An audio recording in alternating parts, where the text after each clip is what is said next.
여러분 반갑습니다. 저는 일본 후쿠오카 코가에서 사역하고 있는 양희석 선교사입니다.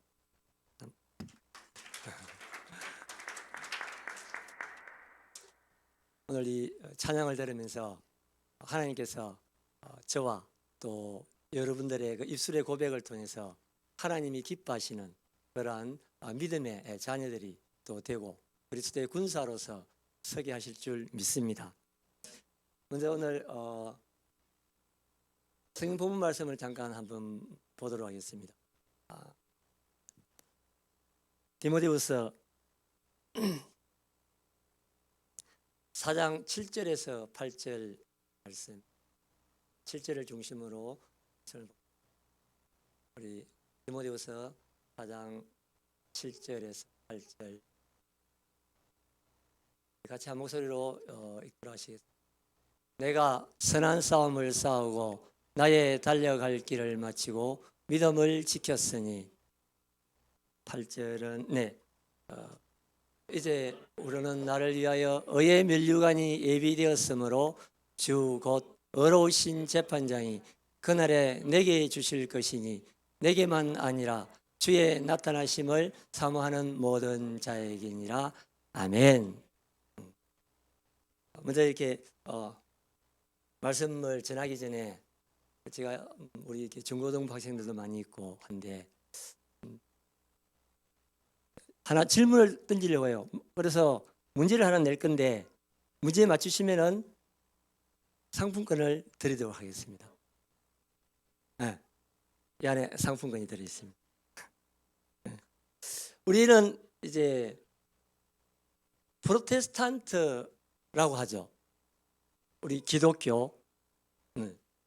프로테스탄트 기독교는 어떤 단어가 가장 중요할까요?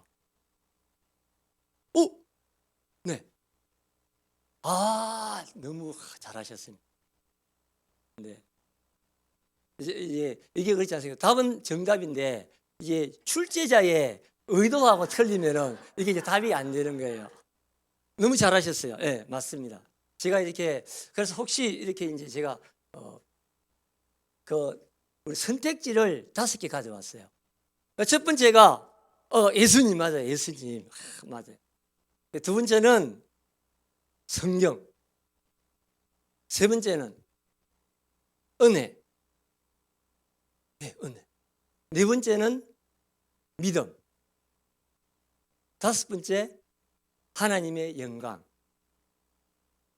그리고 여섯 번째 오직.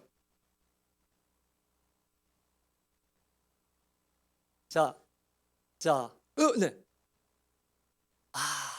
맞습니다. 네, 맞는데 이게 출제자의 의도하고 또 조금 틀렸어요. 자, 우리가 다 중요하지 않습니까? 중요하죠, 여러분들. 다시 한번 잘 생각해 보세요. 제가 6개의 선택지를 드렸습니다. 첫 번째, 우리 너무나 중요한 예수님. 두 번째, 성경. 세 번째, 은혜. 네 번째, 믿음. 다섯 번째, 하나님의 영광. 여섯 번째, 오직. 네. 네? 몇 번? 6번. 와, 저 앞으로 넣으세요. 야, 두드리고 찾고 구하는 자에게 할렐루야. 야, 네. 우리 성함이 어떻게 되시죠? 서금비. 이름도 너무 예쁘시네요. 서금비. 네, 축하합니다. 네, 뭐 작은 건 아니지만은, 네, 예, 네. 제가 이제 질문을 그렇게 드렸죠.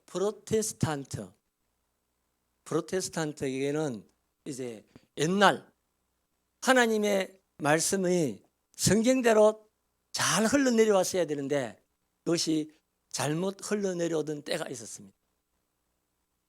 그때 하나님 앞에 신실하게 섰던 많은 믿음의 선배들은 이 말씀을 붙들었습니다. 오직이라는 말씀.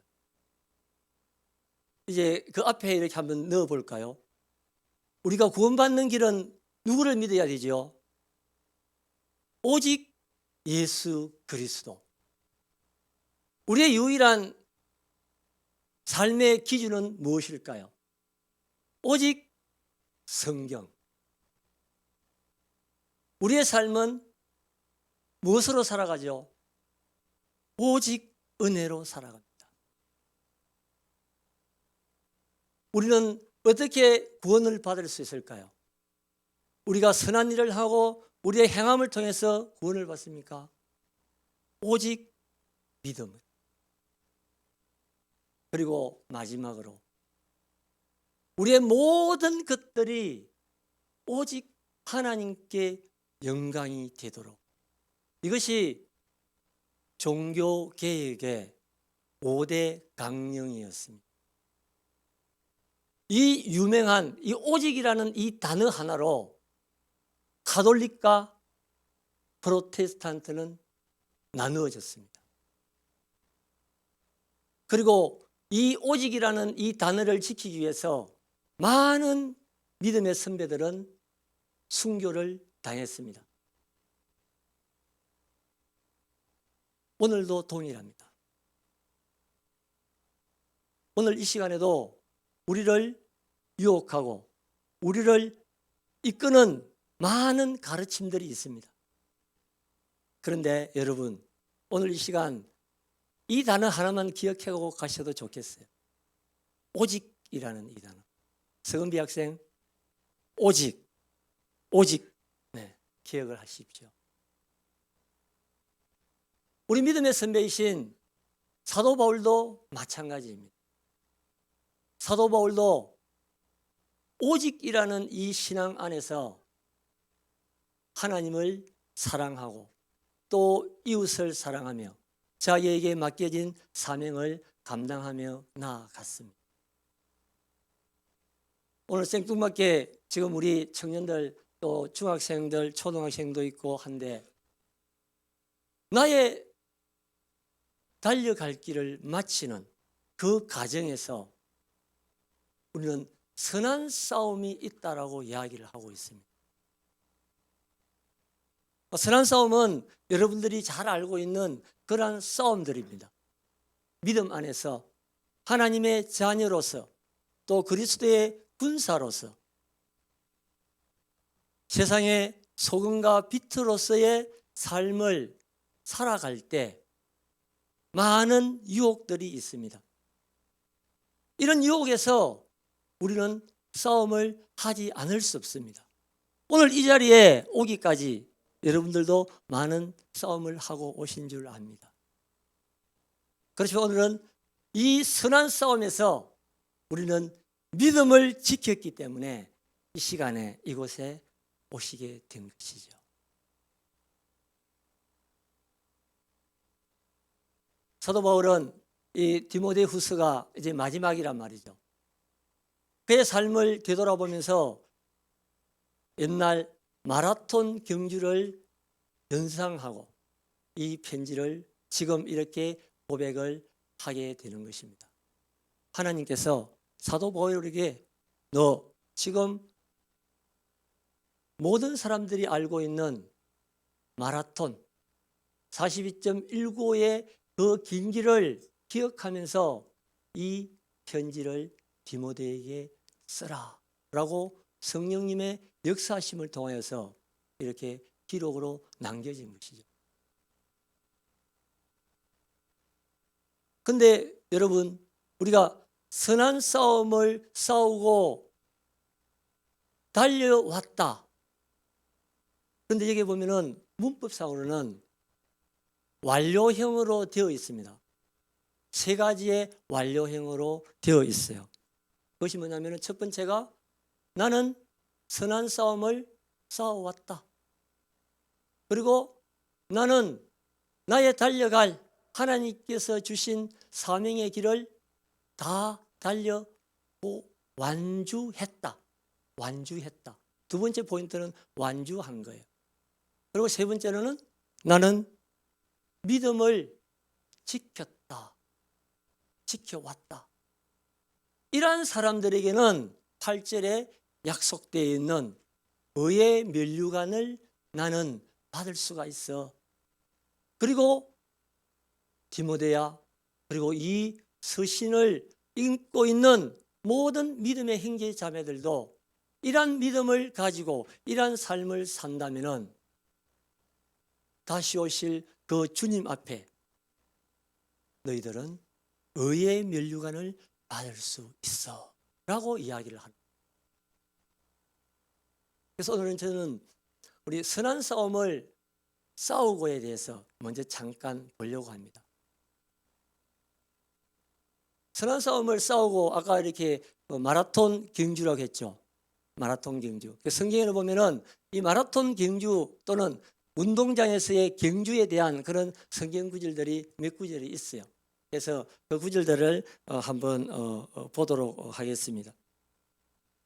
그게 이제 고린도전서 9장 24절로부터 보면은 이제 운동장에서 다름질 하는 사람이 있어요. 다름질 하죠. 그런데 다름질 해도 모두가 1등이 될 수가 없어요. 뭐 이렇게 다 같이 자 우리 손잡고 뛰어가자 해가지고 딱 하면은 그러면은 1등을 할 수 있지만은 경쟁에서는 상을 받는 사람은 한 사람뿐입니다. 그런데 이제 25절에서 중요한 내용들이 나오죠.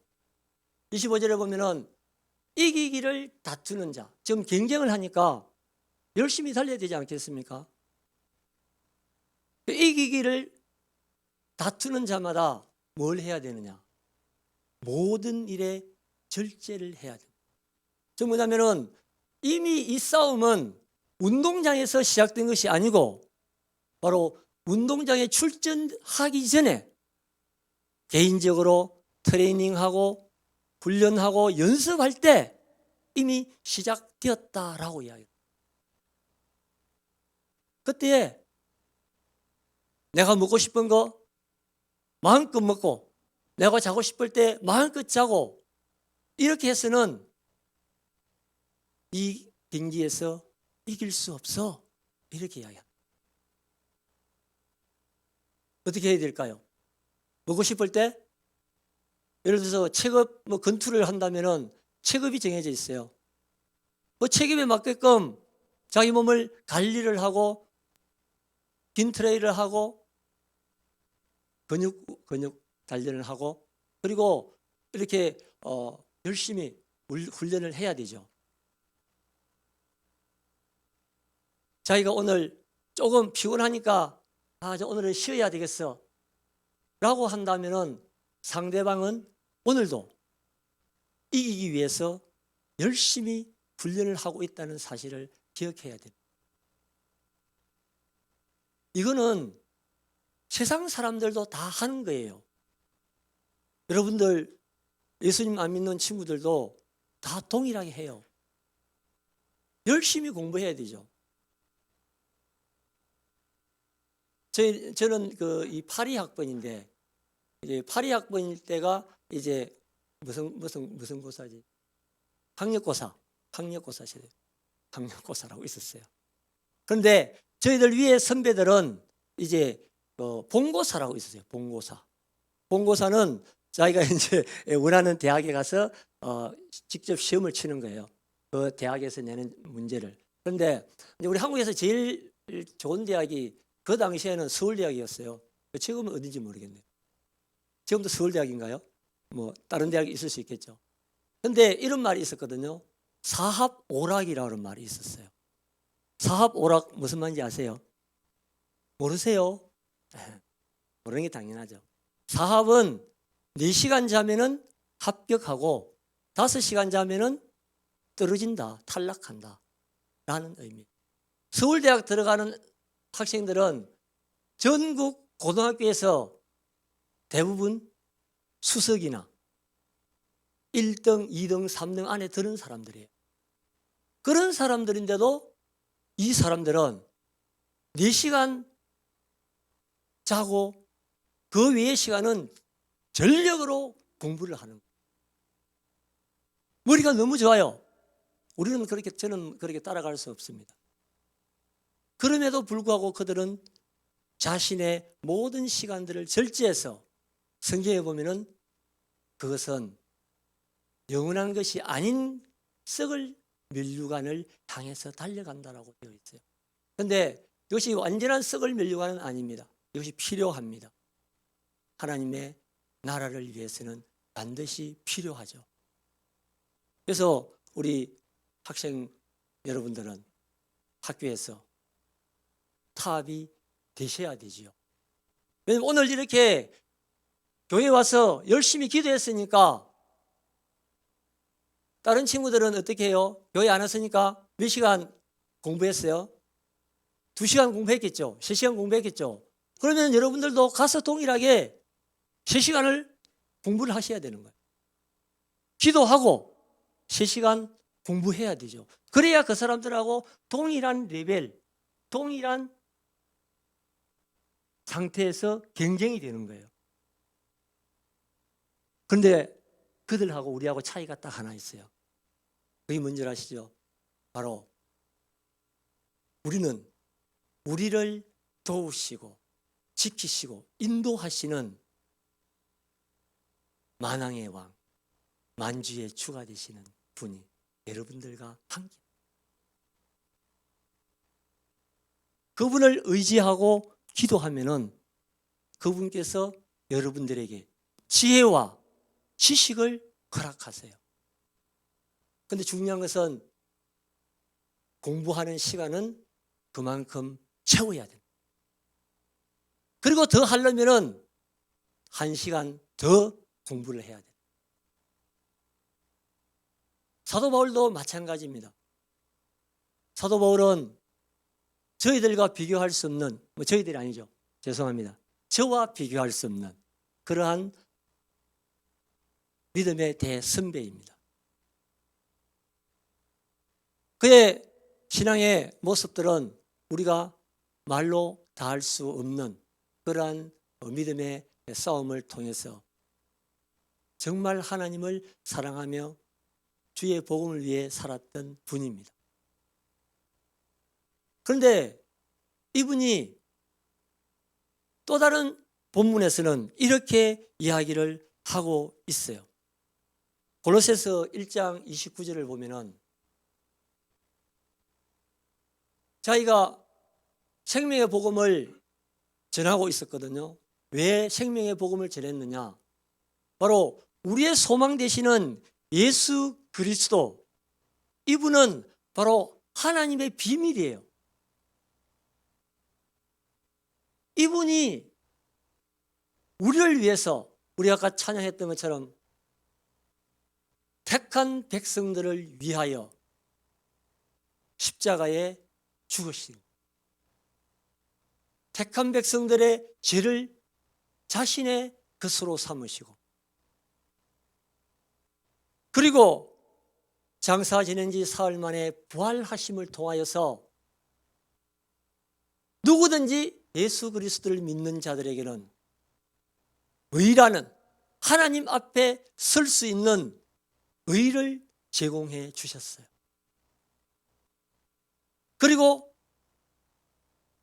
그에게 우리 주님께서 함께 하셨어요. 사도 바울은 그분이 함께 하셔서 자기 속에서 전능하신 능력으로 생명의 복음을 전할 수 있도록 계속적으로 강건하시고 이끄시고 문을 열어주실 때 자기는 가만히 있지 않았습니다. 우리 고린도서 1장 29절을 보면은 이를 위하여 나도 내 속에서 능력으로 역사하시는 이의 역사를 따라 힘을 다하여 수고하노라. 우리에게 힘을 다하여 이렇게 되어 있지만은 일본어 성경에는 분투하면서 하나님께서 능력 주시니까 그러면 그냥 나는 가만히 있으면 되지, 하나님도 하시는데, 그렇지 않고 힘을 다해서 기도하고 힘을 다해서 복음을 전하고 힘을 다해서 사랑으로 섬기는 일들을 했다고. 이것이 바로 오늘 선한 싸움을 해가 왔다라는, 여러분들의 삶은 어떻습니까? 저도 일본에서 선교사로 또 여러분들의 기도와 사랑의 후원으로 이렇게 사역을 하고 있습니다. 많은 연약함을 가지고 있습니다. 또 지난번 8월 달에 장폐색으로 입원했을 때 여러분들의 기도로 말미암아 수술도 하지 않고 자연 치료, 참 이렇게 보기 힘든 상황인데 자연 치료로 하나님께서 치료해 주셨습니다. 그런데 그때 이제 제가 이 장폐색이 되다 보면은 이제 코로 이 호스를 한 2m 정도를 이렇게 넣어요. 이 장이 기니까. 그래서 이제 폐색은 막혀 있단 말이죠. 장이 딱 붙어 있거든요. 그러니까 붙어 있으니까 밑에 거는 밑으로 빠지고 위에는 이게 붙어 있으니까 안 빠지니까 위에서 이것을 빼내야 돼요. 빼내야 되면은 이제 안 나오니까 호스를 넣어서 이 부분을 이제 호스를 통해 나오게 합니다. 근데 이제 제가 이런 걸 처음 하다 보니까 이 호스가 딱 들어가면은 코로부터 시작해서 목, 위 이게 이제 조금만 데이면은 뭐 너무 고통스럽고 이게 올라오는 거예요. 이게 그러니까 이제 우리 좀비 영화 좀비 아세요? 좀비가 딱 됐어요. 좀비. 왜 그러냐면은 이게 이 상태에서 딱 한번 뒤로 오면은 최대한 몸을 이 줄에 맞춰요. 내 몸이 가장 이 줄에 안 걸리는 상태를 만들어서 그래가지고 만약 이 상태라고 하면은 이 상태를 가지고 그냥 긋고 이 상태를 유지하고 잠을 자야 돼. 근데 만약에 이것을 움직이면은 그러면 걸리니까 안에서 막 또 이제 이 구역질을 하기도 하고 되었죠. 이것을 보면서 제가 이렇게 느꼈습니다. 첫 번째는 우리가 내가 바깥에 관심이 없어졌어요. 옆에 누가 다니지, 간호사가 지나가는지, 의사가 지나가는지 관심이 없고 오직 어디에만 관심이 있냐면은 지금 여기에. 이거 어떻게 하면은 이 상태를 그대로 유지하고 좀 편안하게 갈 수 있을까? 이것 외에는 관심이 없었거든요. 이것을 보면서 참 내가 예수님을 믿고 따르고 또 예수님을 사랑하면서 복음을 전해야 된다고 하면서 따라가고 있는데 나는 다 이렇게 하지 않았고 바깥에 뭐가 있으면은 금방 눈이 돌아가고 또 저게 눈이 돌아가고 또 그러면서도 야, 네 복음 전해야지 하면 또 복음 전하고 기도해야지 하면 기도하고 이렇게 했고 이런 생각을 가지게 되었습니다. 예수님을 믿는다는 것은 바로 이와 같은 근데 또 하나는 있지 않습니까? 하나님께서 바로 제 아래 갇힌 사람도 이와 동일하구나 하는 것을 깨달아. 죄라는 이 파워를 가지고 있는 이놈은 바로 자신의 종으로 삼아 있는 이 사람이 반항할 수 없도록 하나님께 나아갈 수 없도록 의의 길을 달려갈 수 없도록 이렇게 붙들고 있는 겁니다. 그러면은 이 사람은 바깥으로 볼 수가 없어요. 딱 매여 있으니까 오직 여기에 끌려서 아무 생각을 할 수 없습니다. 오직 이것 외에는 없습니다. 두 가지 생각을 제가 하게 되었습니다. 예수님을 따르는 것과 제 아래 갇혀 있는 사람. 바로 우리의 생명의 복음을 들어야 될 사람들은 바로 이러한 상황에 놓여 있는 사람들. 이러한 사람들을 살리기 위해서는 우리의 힘으로 되어지지 않는 첫 번째가 내 속에서 능력으로 역사하시는 분의 역사가 있어야 됩니다. 성령의 능력이 필요합니다. 뿐만 아니라 이 능력을 나타내고 이 능력을 전달해 주어야 할 사람이 필요하죠. 그 사람이 바로 사도 바울이요. 그리고 저와 여러분들이 그러한 사람인 줄 믿습니다. 이러한 사람들은 힘을 다하여서, 분투하여서, 최선을 다하여서 선한 싸움을 싸워야 한다. 또 다른 것도 하나 있지만은 그거는 여러분들이 나중에 묵상하시기 바랍니다. 너희들은 좁은 문으로 들어가기 위하여 힘쓰라. 이 의미도 동일.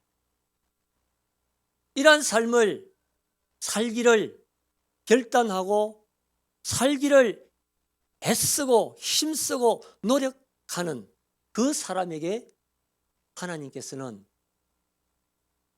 의의 면류관이 준비되어 있다고 이야기합니다. 그리고 두 번째로는 그는 하나님께서 주신 생명의 복음을 전하는 이 사명의 길을 잘 달려왔다. 마치고라고 되어 있죠. 완주했다는 것. 출발선상에서 참 열심히 달려 훈련하고 기도하고 전하고 많은 어려움도 있었지만은 그러한 과정들을 다 마치고 이제 꼬린 지점에 왔다라고 할 때 여기에서 저희들이 하나 생각해야 될 부분들이 있을 것 같습니다. 우리가 만약에 첫 번째 대지에서 야 이거 그러면은 내 완전히 열심히 하지 않으면 안 되겠네 이렇게 되겠나? 맞습니다. 열심히 하셔야 됩니다. 그런데 여기에 이제 비밀이 하나가 있습니다. 우리가 조금 전에 오직이라는 말씀 가운데 오직 은혜라는 부분이 있습니다. 사도 바울은 자신이 이렇게 지금까지 달려오면서 하나님의 복음을 위하여서 헌신하고 많은 생명의 열매를 맺었던 그 결과가 무엇인지를 그는 고린도전서 9장에서 이렇게 고백을 하고 있습니다. 먼저 고린도전서 15장 10절 한번 볼까요?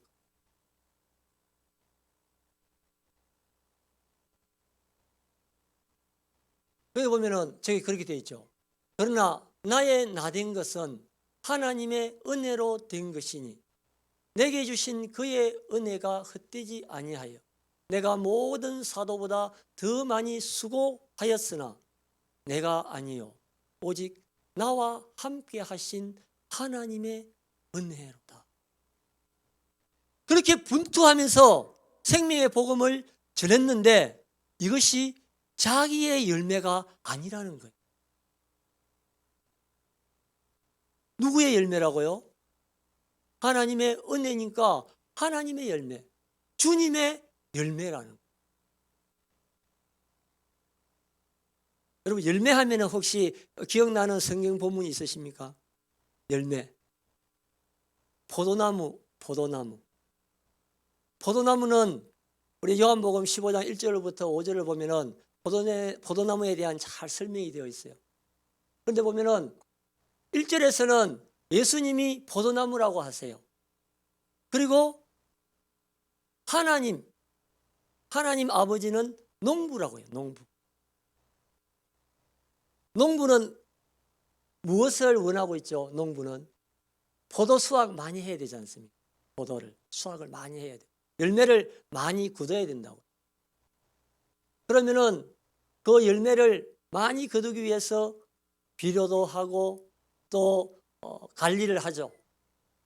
벌레를 퇴치시키기도 하고 그러면서 잎들이 가지가 계속적으로 잘 자라도록 해줍니다. 그런데 이 가지가 무성하게 자라는데 열매가 안 맺히는 것들이 있어요. 그럼 어떻게 할까요?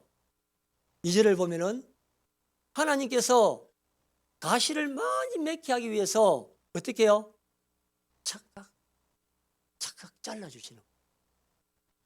우리에게 필요 없는 것들이 많이 있다는 거예요. 그것을 누가 잘라주신다고요? 농부가 자르신다니까요. 하나님께서 잘라주세요. 자르는 것은 하나님이십니다. 그런데 여기 신비한 부분이 있어요. 저도 지금 우리 코가에 오신 분들은 아시겠지만은 이 교실이라는 제가 옆에 있는 숙소가 있는데, 그곳에 제가 3년 전에 포도나무를 심었어요. 포도나무를 심어가지고 지금 올해에 포도를 한 몇 송이 땄을까? 한 40송이 정도 땄을까요? 그런데 이제 저도 이제 성경과 또 기르는 것을 보면서 많이 열매를 맺기 위해서는 계속 가지를 놔두는 것이 아니고 열매가 자라면은 그 열매의 일정 부분을 잘라줘야 되는 거예요. 자르면서 그렇다고 해서 제가 하는 건 없어요. 저는 그냥 아침에 나와서 물 한 번 주고 끝이에요. 그러면은 제가 알아서 커요. 그래서 제가 가만히 보면서 이게 잎이 필요해요. 잎이 왜 필요할까요? 잎은 열매를 붉게 만들고 탄실탄실하게 하는 역할을 해요. 그런데 영양분은 어디서 와요? 뿌리로부터요. 뿌리로부터 쭉 올라와 가지고 가지를 통해서 이제 열매를 이렇게 맺는데, 잎이 하는 역할들이 있더라고요. 잎이 적은 가지에는 열매도 자그매요. 자그만 해가지고. 근데 잎이 너플너플한 가지들은 이게 굵어요. 특히 저희 앞집에는 그분은 너무 이걸 잘 관리하셔가지고, 저희들은 한 이만하다면은 이분은 한 이만큼, 종류가 큰지는 모르겠는데 틀려요. 근데 중요한 것은 그분의 포도나무는 잎이 너플너플해요. 저희 집은 잎이 한 요 정도 햇빛을 못 받아. 이게 뭐냐면은 제가 가만히 생각하니까 왜 주님께서 이제 5절에서 보면은 너희가 나에게 머물러 있어야 된다, 내 안에 있어야 된다라고 이야기를 하는 부분들입니다. 내 안에 거해야 된다. 이 부분은 바로 내 안에서 역사하시는 능력을 내가 받는 거예요. 그리고 떠나지 않는다는 것은 제가 이게 포도나무를 보면서 잎의 역할이 필요하구나. 나의 역할은 잎은 뭘 해야 될까요? 빛을 받아서 광합성 작용을 해야 돼요. 광합성. 저는 이 과학을 잘 모르기 때문에 어떤 광합성 작용을 하면은 뭐가 오죠? 제가 뭔지 오늘 뭐가 오는지는 잘 모르겠어요. 빛의 에너지를 무슨 영양분을 만드는가 봐요. 그래서 이 열매를 더 튼실튼실하게 만들어주는 역할을 해요. 이게 뭐냐면은 바로 예수 그리스도를 믿는 사람들이 해야 될 부분이 있는 거예요. 가만히 있는 것이 아니에요. 포도나무에 가만히 있다고 붙어 있으면은 하나님이 다 하시는데 나는 손 놓고 가만히 있어야지가 아니었잖아요. 근데 사실은 이분은 이 가지는 자기가 뭐 한 것은 사실 없어. 붙어 있으면은 뿌리로부터 물과 영양분을 다 공급받아요. 자기는 단지 흡수하는 것뿐이에요. 그래서 그 열매도 사실은 저희 집은 작은 열매가 맺었지만은 열매가 맺어졌잖아요. 이 열매는 가지의 열매도 아니고 이 강합성한 잎의 열매도 아니고 포도나무의 열매인 거예요. 이와 마찬가지로 사도 바울이 바로 그렇게 고백하는 거예요. 나의 나된 것은 내가 지금까지 많은 12사도들보다 더 많은 일을 했고 더 많은 고통 가운데서 생명의 복음을 전했는데, 이러한 것들은 내가 한 것이 아니고 내 안에서 나를 능력으로 강하게 하신 그분의 은혜가 이것을 했다라고 고백. 바로 믿음으로 고백하는 사람들, 하나님을 자신의 왕으로 믿고 우리 주 예수 그리스도를 주로 고백하는 사람들은 이와 같이 주님 안에서 주님과 하나 된 삶을 살아내게 되어 있습니다. 그런데 이런 열매들이 풍성하게 맺어질 때 우리는 이렇게 고백해야 되는 거죠. 나는 아무것도 할 수 없는 존재였는데 전능하신 하나님의 그 은혜와 능력이 나를 통하여서 일을 하셨군요. 그러면은 이것은 누구의 열매가 되죠? 하나님의 열매였습니다. 나의 믿음을, 내가 선한 싸움을 계속적으로 싸우며 내가 달려갈 길을 마치는 이날, 이 시간 바로 이곳까지 하나님께서 나를 인도하셨다라고 고백을 하는 거예요. 사실은 제가 여러분들에게 고백할 일이 있는데, 제가 오늘 이제 아침에 새벽에 어제 저녁에 말씀을 준비했는데 아침에 이렇게 일어나서 기도하는 가운데 말씀이 이게 조금 바꿔야 되겠어요. 그래서 아침에 다시 또 이제 바꿨죠. 바꿔서 이제 오전에 약속이 있어서 빨리 나갈 시간이 되었어요. 그 시간이 다 돼서 빨리 나가자 해서 이제 저장을 하고 이제 프린트를 했는데 마지막 부분만 저장이 되었고 앞에 그 다 날아가 버렸어요. 그래서 이제 바뀌기 전에 있는 것들을 다시 이제 제가 주섬주섬 뽑아서, 그래서 그래도 이제 내용들은 이렇게 하나님께서 주신 은혜 가운데 있는 줄 믿습니다. 창세기 35장을 보면은 저희들이 요즘 이제 우리 생명의 삶, 저희 교회는 지금 이제 리빙 라이프 생명의 삶을 하고 있어요. 생명의 삶을 따라서 저희들은 주일날 이렇게 계속 설교를 하고 있는데, 이번 주일이 저희들이 이제 창세기 35장 16절부터의 말씀이에요. 근데 창세기 35장의 내용은 뭐냐면은 이제 야곱의 이야기가 나와요. 야곱. 여러분 야곱 아시죠? 야곱 아시나요? 오, 할렐루야. 참 대단하십니다. 네. 이 야곱이 이제 하나님의 계획 안에서 그는 엄마의 뱃속에 있을 때 하나님께 선택을 받았어요. 그가 뭘 착한 일을 했거나 선한 일을 하기 전에 하나님은 나는 에서는 미워하고 야곱을 사랑한다 해서 야곱을 택해버렸어요. 그리고 그는 태중에서 에서와 복싱도 했죠. 그러니까 그의 엄마 리베카가 이제 하나님께 여쭤봤어요. 하나님, 지금 왜 저희 뱃속에 이런 일들이 일어납니까? 그렇게 하니까 네 태중에 두 민족이 있구나. 그런데 먼저 난 자가 나중 난 자를 섬기리라. 이런 이제 언약을 받습니다. 그리고 이제 두 사람이 태어났어요. 태어날 때 보니까 쌍둥이가 태어나는데, 아니 먼저 나온 게 에스예요. 에스가 나오는데 뒤에 보니까 발꿈치를 잡고 나오네. 그래서 그의 이름을 야곱이라고 했어요. 그런데 여러분, 야곱 어떻게 생각하세요? 야곱 욕심쟁이죠. 그렇죠. 근데 여러분 성경을 자세히 보면은 야곱은 욕심쟁이일지는 모르지만은 그의 성품을 성경은 이렇게 이야기하고 있어요. 여러분 노아는 하나님께서 뭐라고 하셨을까요? 노아는 당대의 의인이라 했죠. 그런데 그 당대의 의인이라는 이 히브리어하고 야곱이 종용한 사람이다 라고 할 때의 언어가 같은形容사로 같은 언어, 비슷한. 사실은 야곱은 오직 하나님의 그 계획, 뜻만 생각했죠. 왜 그랬을까요? 그는 엄마하고 친했어요. 에서는 둘이서 사냥하고 아빠하고 지냈어요. 그래서 저기 아버님들이 계시지만은 죄송합니다.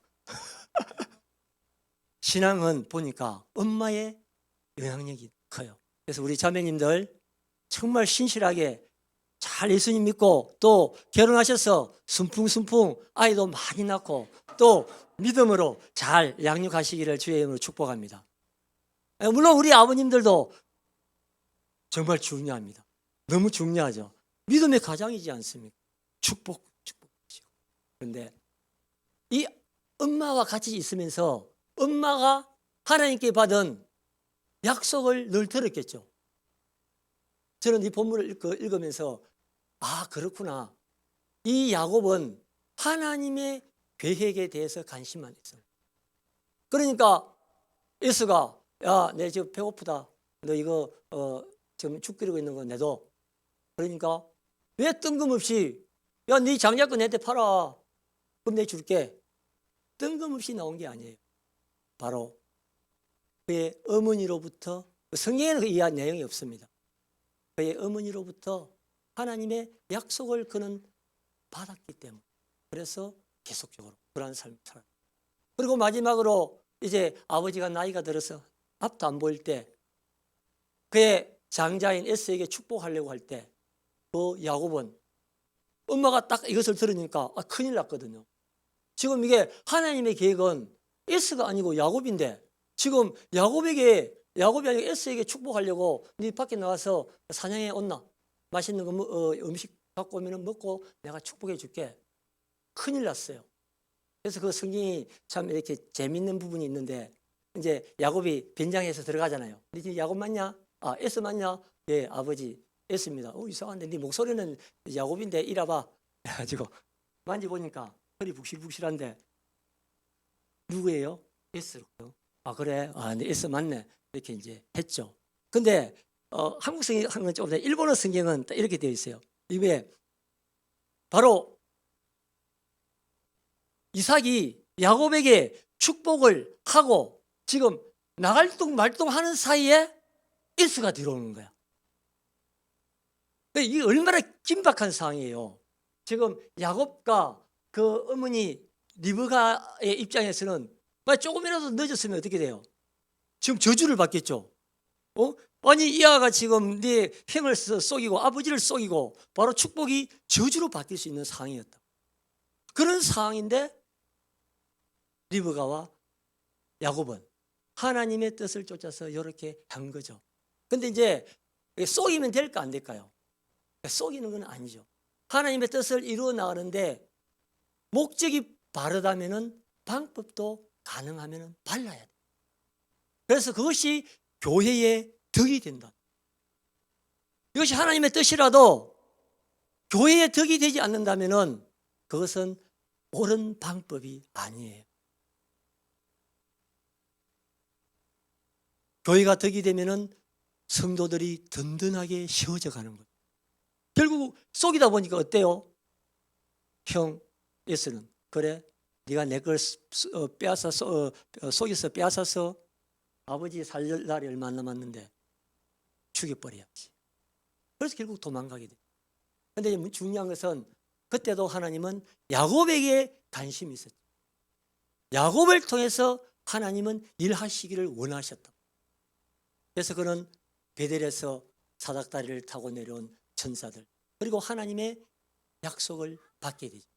그리고 이제 돌아올 때에 20년이 지나고 돌아올 때 그는 많은 자산을 가지고 돌아오게 됐습니다.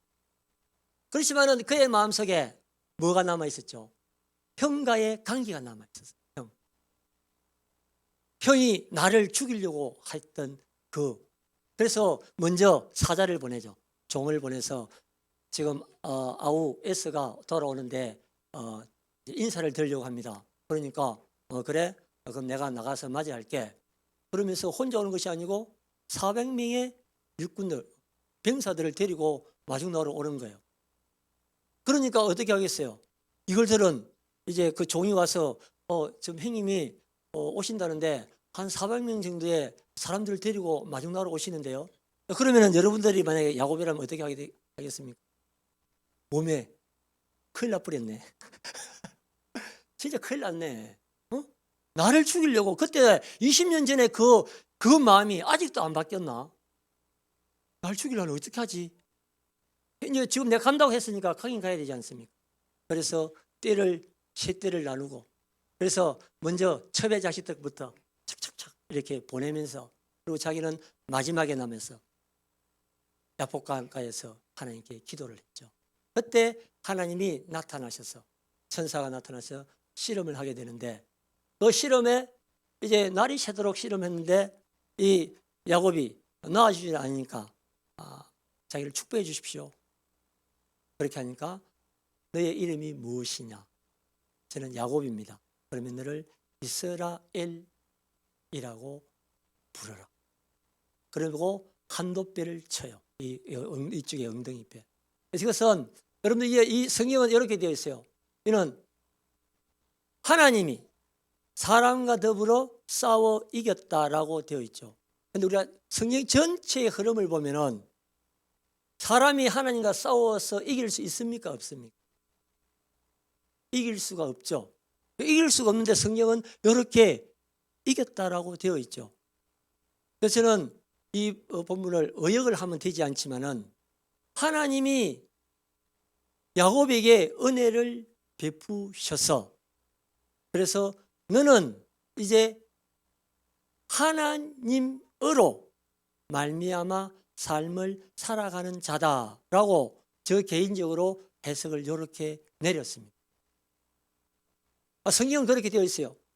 하나님과 싸워 이기다. 그런데 성경 전체를 보면은 이 본문도 맞지만은 이것을 조금 저는 의역해서 이제 하나님으로 말미암아 삶을 사는 자. 즉, 그 이전 야곱의 시대 때는 하나님의 계획을 알고서도 자신의 계획, 자신의 시간, 자신의 능력, 자신의 경험을 통해서 결정하고 삶을 살았다면은 이제는 하나님을 통해서 하나님이 왕이 되셔서 그 다스림 속의 삶을 사는 자. 그렇게 하니까 제가 이제 저 본문이 풀려졌어요. 그게 제가 35장의 내용이에요. 두 번째도 그렇게 9절부터 그러한 내용들이 나와요. 다시 하나님께서 야곱에게 나타나셔서 이러한 이야기를 하시는 거예요. 너에게 뭐라고 이야기하셨을까? 하나님께서 복을 주시고 이름을 다시 한번 바꿔주세요. 어떻게 해요? 너는 이제 야곱이 아니고 이스라엘. 10절에서 이렇게 이야기를 하시는 거예요. 그리고 이스라엘, 아까 얘기했죠. 너는 이제 하나님으로 말미암아 사는 자, 그게 가능하나? 라고 했을 때 11절에서 이렇게 이야기하는 거예요. 나는 전능하신 하나님. 너가 나로 말미암아 살아도 너는 괜찮아. 너의 삶은 내가 책임을 지고 갈 거야. 나는 전능하신 하나님, 바로 천지를 창조하신 하나님, 무에서 유를 만드시는 하나님, 죽은 자를 생명이 있는 자로 부르셔서 부활시키시는 능력의 하나님이시라는 것을 저는 깨달아 알기를 원해요.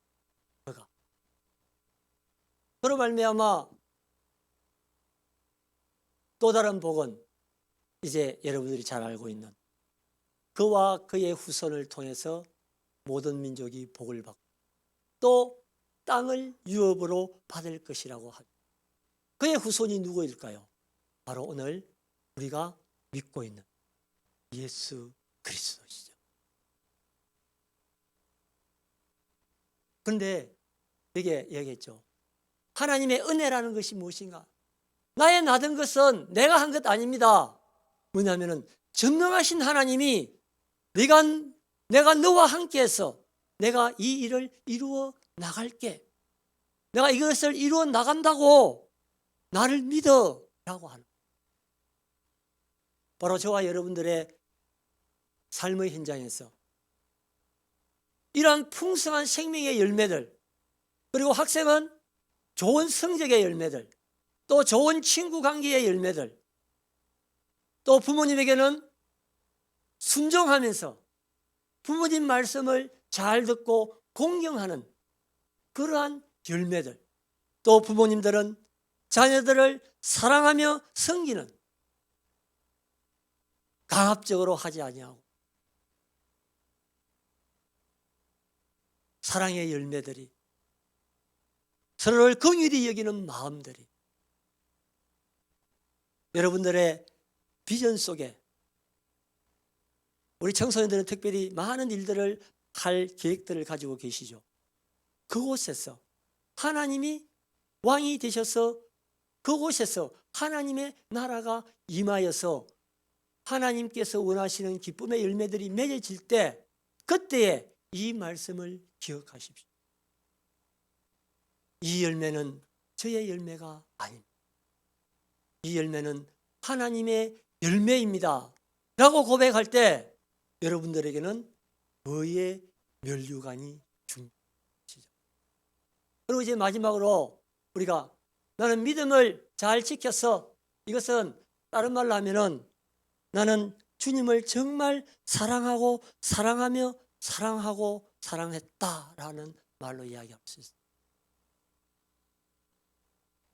하나님을 사랑하지 아니하면은, 하나님을 사랑 이전에 우리 세상의 이야기로 이제 남자 여자가 있습니다. 서로 사랑하면 어떻게 하죠? 서로를 신뢰하게 되죠. 신뢰하는데 상대방에 대해서 신뢰가 깨어지면 어떻게 돼요? 신뢰가 깨어지면 그 사람을 계속 사랑할 수 있을까요? 참 사랑하기 힘들죠. 내가 정말 사랑하는데 이 사람이 나에 대한 신뢰를 무너뜨렸어. 정말 힘들어요. 근데 이 사람은 참 힘들고 어려운 여러 가지 환경 속에서도 상대방에 대한 그 신뢰를 깨트리지 않았어요. 이것이 뭐예요? 상대방에 대한 믿음을 보존한 거죠. 지키는 거죠. 사도 바울은 바로 이러한 삶을 살아가는 것입니다.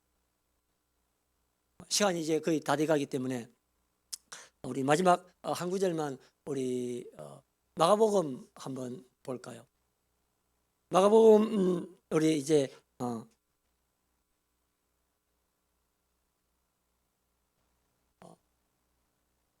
하나님께서 우리 주 예수님께서 이 땅에 오셔서 이제 생명의 복음을 전하며 많은 사람들에게 하나님의 천국 복음을 전할 때 이러한 질문을 받은 지, 율법사들이 예수님께 찾아왔죠. 이렇게 물었어요. 예수님, 저희들이 어떤 계명이, 우리가 지금 613개의 이런 계명들을 지키고 있는데 어떤 계명들이 가장 중요합니까? 이렇게 이제 물어보죠. 물어보는데 예수님의 답변이 이제 여기 되어 있는 거예요.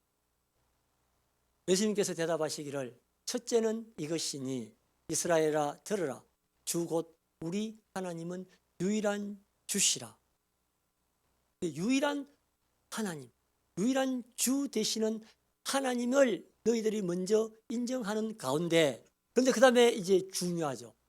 바로 30절에서 너는 네 마음을 다하고 목숨을 다하고 뜻을 다하고 힘을 다하여, 여기에 지금 다하고 몇 분 나오죠? 마음을 다하고 목숨을 다하고 뜻을 다하고 힘을 다하여 주 너의 하나님을 사랑하라. 이것이 첫 번째 계명. 우리의 믿음을, 내가 하나님에 대한 이 믿음을 내가 보존하기 위해서는 무엇을 해야 되는가? 마음을 다해야 되는 거예요. 목숨을 걸어야 되는 거죠. 우리의 믿음의 선배들은 일사각오, 죽기를 결심하고 주님을 사랑하며 섬겼죠. 우리는 참 그런 면에서는 복된 그런 믿음의 후배들이지만은 그 믿음이 우리들에게까지 전성돼야 되죠. 그리고 뜻을 다해, 의지를 다해, 의지를. 그리고 우리가 할 수 있는 힘을 다해서 하나님을 사랑해야 할 필요가 있다라고 누가 말씀하셨어요? 예수님께서 말씀하셨습니다.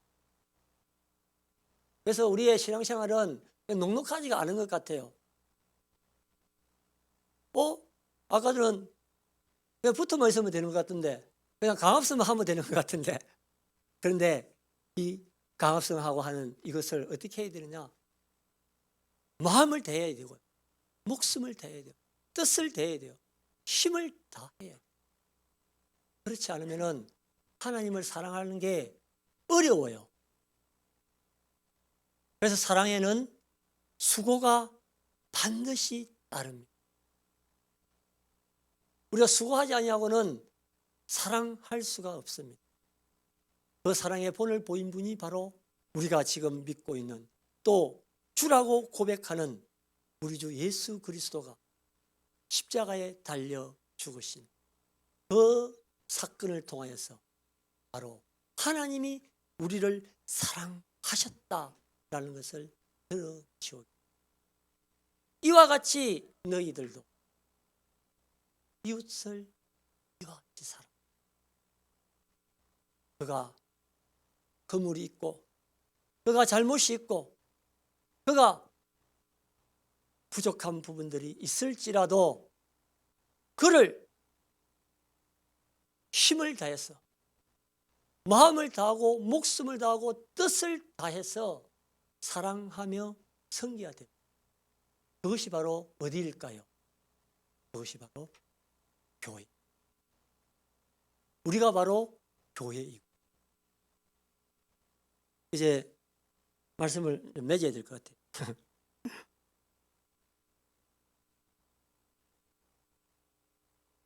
이런 사랑을 하는 사람에게는 무엇이 약속되어 있다고 했죠? 의의 면류관, 의의 면류관, 의의 면류관이 준비가 되어 있어요. 하나님께서는 오늘 저와 여러분들에게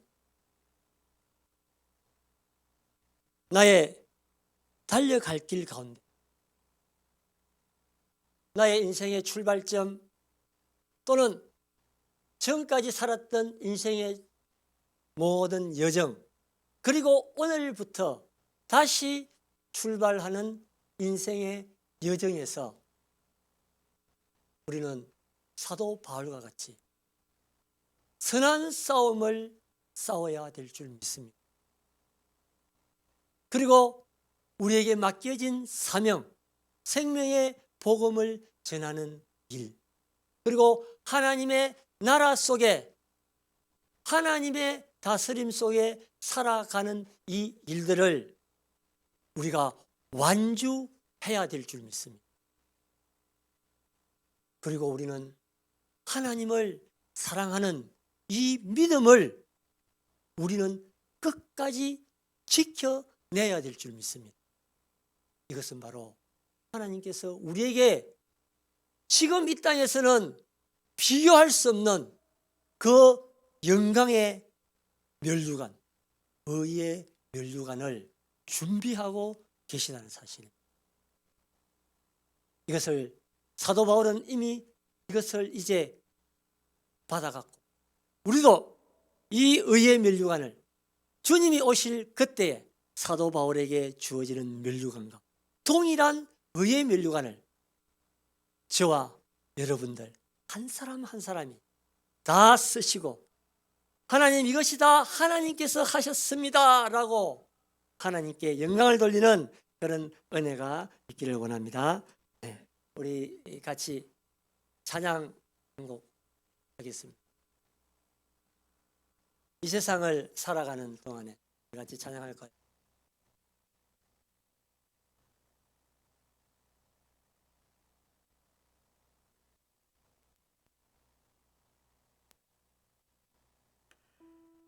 제가 찬양을 잘 목사님.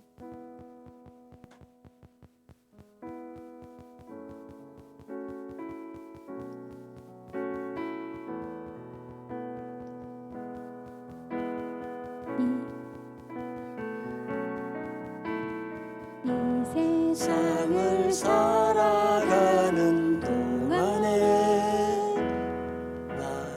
나의 힘을 의지할 수 없으니 기도하고 낙심하지 말 것은 주께서 참 소망이 되심이라.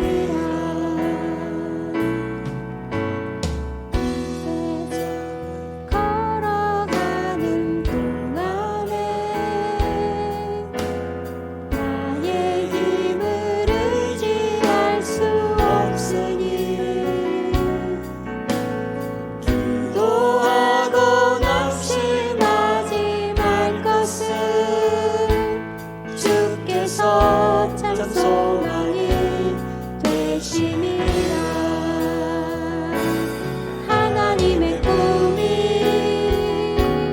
나의 비전이 되고 예수님의 성품이 나의 인격이 되고 성령님의 권능이 나의 능력이 되길 원하고 바라고 기도합니다.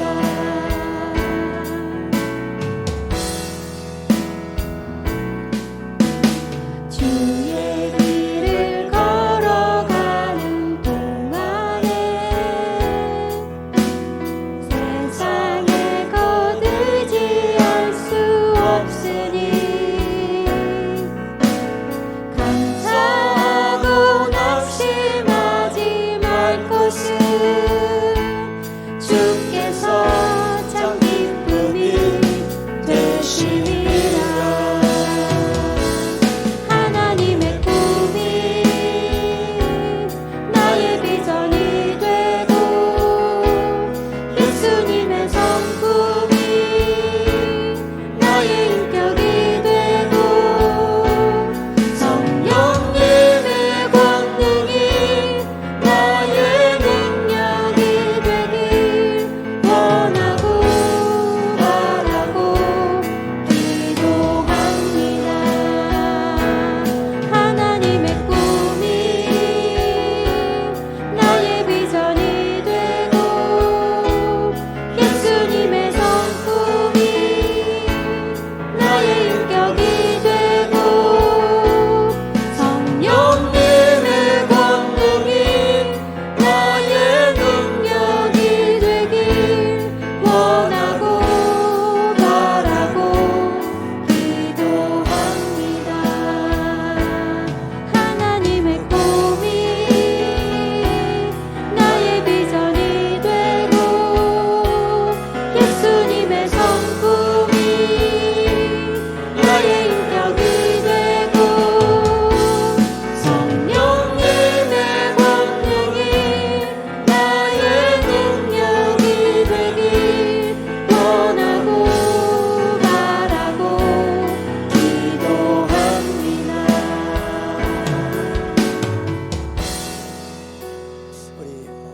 우리 말씀을 묵상하면서 우리 같이 한번 한두 가지 정도 기도했으면 좋겠습니다. 나의 선한 싸움을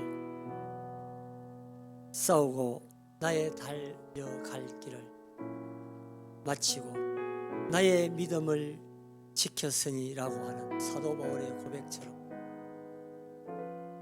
우리 믿음의 선배들이 오직이라는 이 단어를 통하여서 이러한 신앙을 길을 걸어갔던 것처럼 하나님, 오늘 저도 이러한 고백을 하면서 이러한 모습 가운데 주님을 사랑하며 또 하나님의 은혜를 소망하며 그리고 하나님이 모든 것을 하셨다고 고백하며 나아가는 그런 은혜가 저에게 충만하게 임하게 기도했습니다. 그리고 두 번째로는 우리 생명의 복음이 증거되기 위해서는 주님의 몸된 교회가 든든하게 세워져 가야 됩니다. 오직의 신앙이 전수되기 위해서는 교회가 든든하게 세워져 가야 됩니다. 이 교회를 하나님께서 우리 담임 목사님에게 맡겨주시고 담임 목사님의 리더십을 통하여서 하나님의 나라가 여러분들을 통하여 이 땅 가운데 임하기를 원하시고 계십니다. 그래서 이 시간에는 우리 두 번째 기도 제목으로는 바로 이 땅에 세워진 교회들의 리더십을 위해서 기도했으면 좋겠습니다. 특별히 오늘 우리 하나샘 교회에 세워주신 우리 담임 목사님 윤호 목사님을 위해서 여러분 계속적으로 기도해 주십시오. 바로 오직의 이 신앙이 이 강단을 통하여서 계속적으로 흘러나오고 성령의 기름 부으심 속에 하나님의 그 사랑과 하나님의 그 은혜와 하나님의 그 긍휼이 우리 목사님을 통하여서 우리 목사님의 리더십을 통하여서 사랑하는 성도님들에게 저희들에게 흘러 넘치게 해달라. 날마다 기도의 무덤들이 더 강하여지 말씀의 권능을 드리십시오. 기도의 응답을 통하여서 회복의 역사들이 계속적으로 일어남시 우리 다 같이 두 가지 나를 위하여서 그리고 우리 하나샘 교회의 부흥을 위하여서 그 중심에 하나님께서 세워주신 우리 리더자 되시는 예수님을 대신하여서 이 교회의 목자로 세워주신 우리 윤호 목사님의 통하여서 목사님을 위하여서 우리 다 같이 주여 우리 삼창하고 한번 기도하러 가겠습니다. 주여